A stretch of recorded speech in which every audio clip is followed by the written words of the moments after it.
Great question. Yeah. So, and this is kind of similar to how routing is done in classical networking.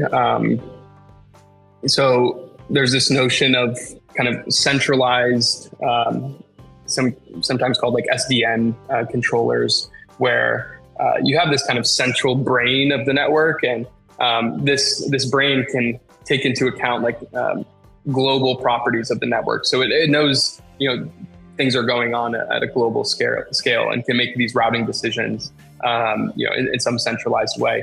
The alternative is to have more of a distributed approach, or sometimes this is called federated in classical networking technologies.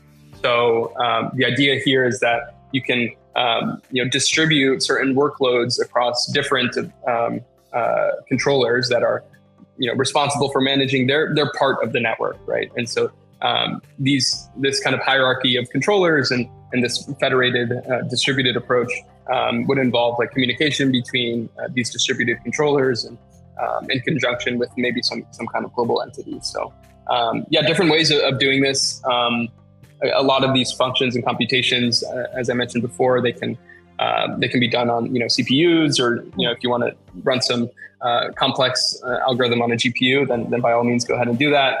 There are different footprints we can consider, but I would say either centralized with this central brain of the network, or a more distributed kind of federated approach.